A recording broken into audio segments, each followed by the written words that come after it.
Call to June 2013, question 9, part B. So here we are. First off, we've got a show that question. So we're going to start with what they've given us, which is that 6 tan theta sine theta equals 5. And we've got to get to 6 cos squared theta plus 5 cos theta minus 6 equals 0. Okay, so we think about with this, think about all the trig identities you know.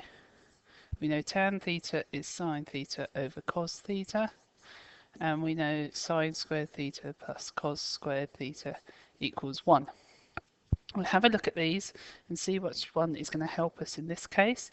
Well, in this case, we've got a tan theta, so we're going to use our tan identity, would be a good place to start.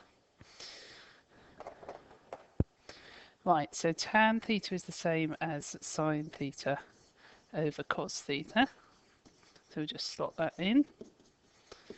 Okay, so now I've got 6 sine theta, that's sine theta all squared, or sine squared theta is shorthand, divided by cos theta equals 5. So let's multiply by cos theta. Okay, so we're still not there. Now I've got 6 sine squared theta equals 5 cos theta.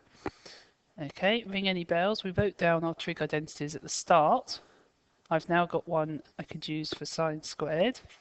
So rearranging this, I get sine squared theta is 1 minus cos squared theta. And I'm going to slot that into my equation. Remembering my brackets, because it was multiplied by 6. So now we're looking much more like what we're trying to show.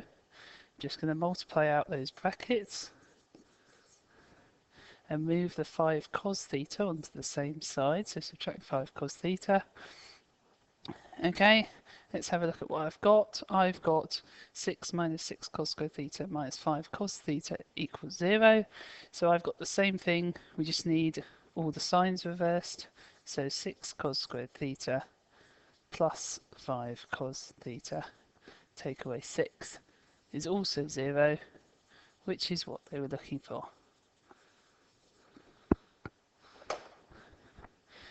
Okay, now we've done that, we've just got to go on to the hence. So with our solving.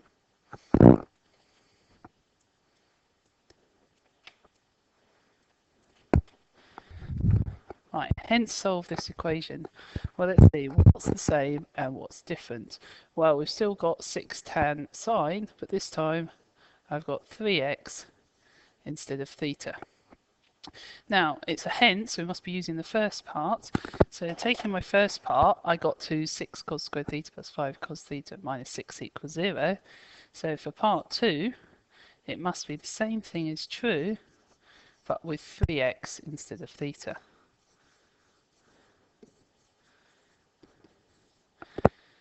Okay, if we look at this, what type of equation is this? Well, this is a quadratic equation. So we should be able to factorise this, or those of you who have got the Silver Casio calculators could use that to help you solve this. In this case,